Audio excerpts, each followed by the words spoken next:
It was a cold March morning. The sky was overcast, and puddles formed in sidewalk cracks splashed onto students' shoes. Elijah Turner, 35 years old, carried his brown leather bag in his left hand and greeted his students with a polite nod. Dressed in a navy blazer and brown slacks, his hair neatly combed, Elijah was exactly who he always was: calm, disciplined, and respected. A beloved literature teacher. But across the street, inside an unmarked car with a uniformed agenda, two white officers watched. Officer Hicks and Officer Daniels. A dispatch crackled through their radio like a mechanical command. Suspect, black male, bearded, dark jacket, last seen near 9th Avenue. Hicks eyed Elijah with a twisted smirk. Bingo. Hiding out at school, huh? Before Elijah could even step onto school grounds, a voice sliced through the air like a blade. Hands up! Now. Student chatter vanished. Elijah turned, confused. He barely said, "I," before being shoved face first onto the muddy pavement. Pain shot through his knees. Hicks pressed his knee into Elijah's back and leaned close. Save the professor act. You're not getting away this time. Students gasped, some crying. A few reached for their phones. Among them, 15-year-old Jamila shakily hit record. Elijah's voice was barely a whisper, his eyes fixed on the grass. I'm just a literature teacher. But that morning, neither education, nor profession, nor dignity held any weight beneath that crushing knee. The cuffs around Elijah's wrists weren't just cold metal. They felt like chains of public humiliation. In the back of the unmarked car, the officers up front whispered as if they'd captured an animal. Look at that outfit, trying to pass as some college grad. Clever disguise, but nobody wears a mask forever. Elijah repeated calmly, again and again. Please, my ID's in my wallet. I have a school badge. Daniels cut him off, eyes locked on the road, but voice sharp enough to pierce skin. Give me one reason to believe you. How many lives you ruined today, huh? Meanwhile, something ignited outside. Jamila's TikTok video went viral. The hashtag #, Protect Mr. Elijah spread like wildfire. Students walked out of class. They gathered outside the school with handmade signs.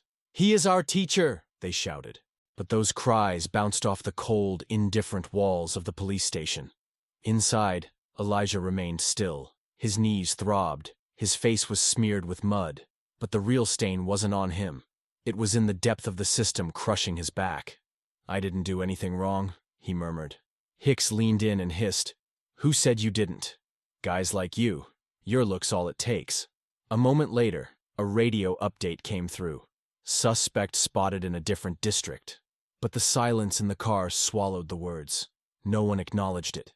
They didn't want to, because they'd already chosen Elijah as guilty. And sometimes, all it takes to be a suspect is waking up with the wrong face. A cold, bare room. The yellow glow of a flickering fluorescent light spills onto Elijah's forehead. The metal-edged table is scratched and cold. The walls are gray, cracked, and peeling. Elijah sits shackled to a steel chair, fidgeting with his cuffed hands, knowing full well they won't come loose. His shirt is torn, knees scraped, and on his face, more than sweat, it's helplessness that shines. The door suddenly creaks open. Detective Monroe enters, dragging 30 years of prejudice behind him. His jacket's open, his tie loose, but his voice snaps like a slap. Well, Mr. Turner, if that's even your real name, let's talk. What the hell were you doing there this morning? Elijah takes a breath, his voice hoarse. I'm a teacher. Brooklyn High. I was greeting my students. Monroe laughs harshly, as if Elijah were some fictional character from a comedy. What a coincidence. The suspect we're after is black, bearded, tall, wearing a dark coat, just like you. Looked innocent too. He slams a file on the table, revealing Elijah's photo next to a blurry mugshot of another man. Look here. 70% match. You know what that gets you? More than enough for a takedown. Elijah shakes his head in disbelief, his voice pleading. My students, they know me. One of them recorded what happened. It's online. Please, just watch it. It's all there. Stop! Monroe yells, slamming his fist on the table. Your little social media videos? They don't mean a damn thing in here. Maybe those kids like you, but their sympathy doesn't work in this room. The door cracks open again. A younger officer steps in, whispering in Monroe's ear. His face tenses. He's just heard about the viral video. Monroe shrugs it off with practiced indifference. Forget that TikTok crap.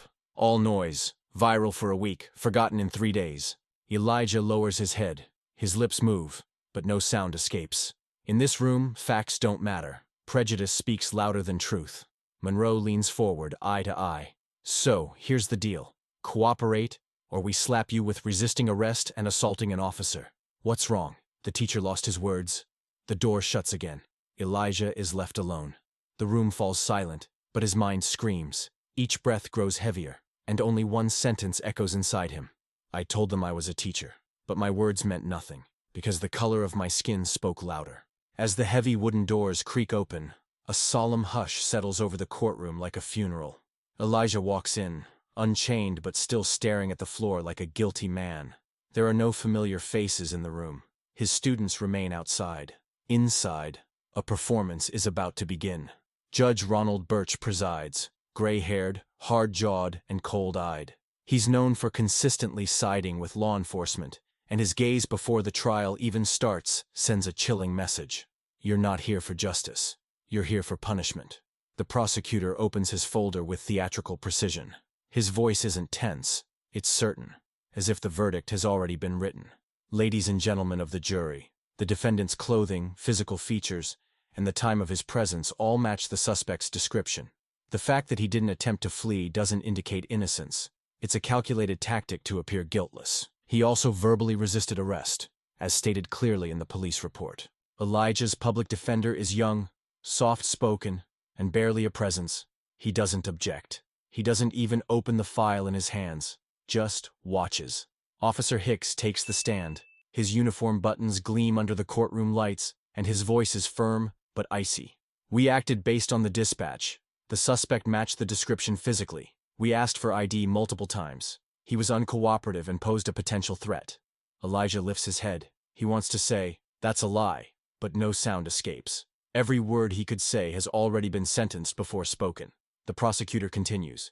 We have no prior offenses on record. That's true, but no one has a record until they commit their first crime. This court must act with preventive justice in mind. Judge Birch nods without even raising an eyebrow. The jury's faces remain unreadable. No one looks at Elijah, because by now, this trial is no longer about seeking truth. Finally, Elijah's attorney stands and tries to remind the court that his client is a teacher, but his voice is shaky and his words dissolve in the air. Judge Birch wastes no time stepping in. Protecting public safety is more important than one man's claim. Viral videos circulating on social media are not court documents. This courtroom answers to the law, not to the media. Elijah's chest tightens. Every sentence is another brick in the wall closing in around him, and the only thing running through his mind is, truth doesn't just arrive late here. It gets buried alive. Just as Judge Birch reaches for his gavel to deliver the verdict, the courtroom doors swing open. A young girl rushes in, out of breath. In her trembling hand, a USB drive. Her school uniform makes it obvious. She's one of Elijah's students. "Your Honor!" she cries out. "Please, don't rule until you've seen this video." The prosecutor rises to object, but the room is already buzzing. Pressure from social media, thousands of reposts, live news coverage outside. The judge reluctantly nods. The courtroom lights dim as the screen comes to life. The video shows Elijah calmly walking toward the school, greeting students as usual. Moments later, two plainclothes officers tackle him to the ground. He doesn't resist, not once, yet they aggressively cuff him. In the background, chaos. Students scream. One sobs. Another shouts, "That's our teacher!" The courtroom falls into a stunned silence. The prosecutor looks away. Officer Hicks stares at the floor, his face drained of confidence. For the first time, the jurors turn to Elijah, not as a suspect, but as a man who was wronged. Judge Birch lowers his gavel slowly. His voice, cracked and hesitant, echoes through the room. "Elijah Turner, the jury finds you not guilty, unanimously." No one claps, but the air shifts, as if everyone breathes for the first time. Elijah rises, his eyes well up with tears, and through the stillness of the courtroom, one sentence pierces like thunder. "I was just on my way to class. What stopped me wasn't guilt. It was how I looked." Outside the courtroom, his students wait for him. Jamila runs up and throws her arms around him, wiping tears from her cheeks. "Everyone knows the truth now, sir." And Elijah thinks to himself, "My voice was silenced, but the recording, it spoke for me."